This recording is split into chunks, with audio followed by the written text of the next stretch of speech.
We're going to start the video by talking about one of the relatively new game modes on Arma Reforger, and then my thoughts and my issues behind what it could be or what could make it so much better. So if you're unaware, HQC is a relatively new game mode that is released on the 1.5 update on Experimental. We're currently playing the 1.6 update now with the new map Korguev and quite a lot of other changes. This game mode complements not only teamwork but also communication.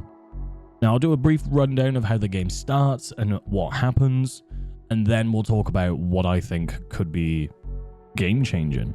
The game starts with your main operating base and a few objectives to cap, maybe even just one.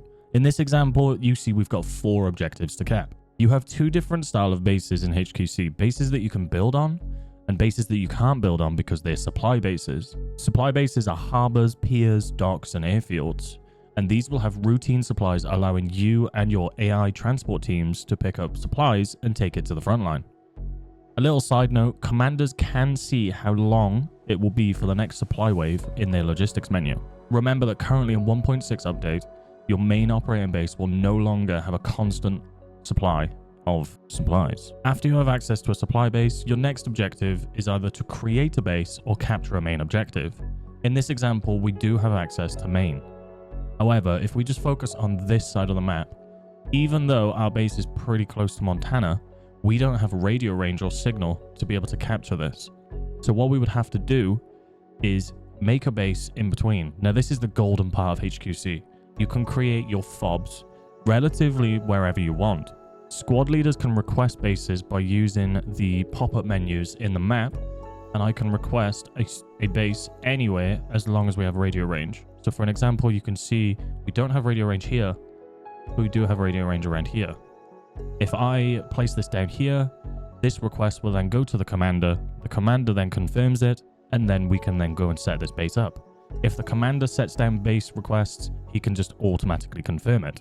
If you don't have a commander, if you look at the top right and you've got AI commander, this will then get accepted by the AI commander. These bases, now the fact that you can choose where to place them, gives you so much freedom in this game. It allows you to find a nice sneaky spot to put it, next to a main road so it's easy to supply, or up in the sticks, up on a mountain, in a forest to be nice and hidden. You can have like a skeleton base, allowing you to attack bases from different points or different ways. But here's the kicker. If an enemy base has radio signal and you are in that radio range, your base will pop up on the map. So for an example, if we build a base right here, and then let's just say the other team have built a base around this main road, because they're relatively close together, this base will pop up.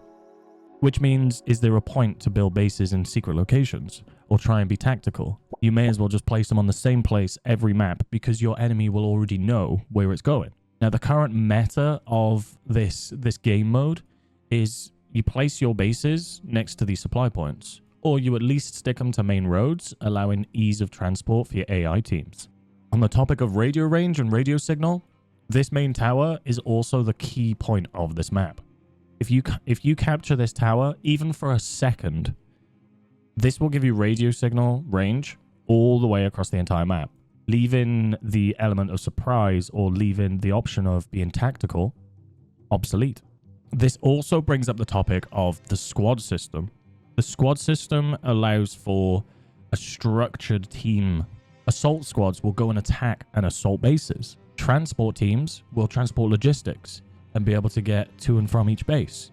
Engineers will build bases, remove barricades, repair AI transport requests, repair friendly vehicles. But then I feel that the 2 squads that are wasted are medics. I feel like there shouldn't be a medic squad. There should be medics within squads, and the recon team. Personally, I feel like the recon team, the only reason people play it is because you have access to a sniper rifle. The squad system also changes things. It does allow for more structure while still staying in the sandbox environment. All the squads can still go and do whatever it is that they had planned to do. However, if the squads complete tasks that are specific to their squad, they will obtain more XP. So yes, recon teams can go and attack a base, but it won't get the extra experience that an assault squad would. And after speaking to some of the devs, I personally feel that the updates are steering towards a more hardcore experience. With this new HQC game mode, definitely follows that vibe. But let's get back to the Recon team. The only thing the recon team is valuable for is by requesting recon objectives. Now, I can see the idea behind this. I can understand that Bohemia would think the commander is asking for the recon team to push towards this grid. And then when the recon team gets to that grid, they will report back their findings. Yes, there are enemies near. No, there aren't enemies near. Your base is clear to build. Or this route is clear. The AI or the transport vehicles can come through this road. The horrible truth is no one will do this. So the recon squad will push to this point. The commander will go, great job. You've done it. Have some XP. That is it. That is all the recons do right now. Whereas, what if the bases of the enemy bases, the player-made fobs that they have created, what if you require the recon teams to actually go and find these, giving the recon teams a valuable point to be in the team? Oh, you're a recon squad? Yep, I need you to check out this military site. Go and check and report back. And with this system, you don't necessarily need recon teams that have microphones and that will talk constantly. Because if a recon team can spot a FOB, a player-created FOB, then it will pop up on the map. And then you can reward the recon team for doing something so valuable to the team. Whereas right now, it's just, yeah, go and look over here.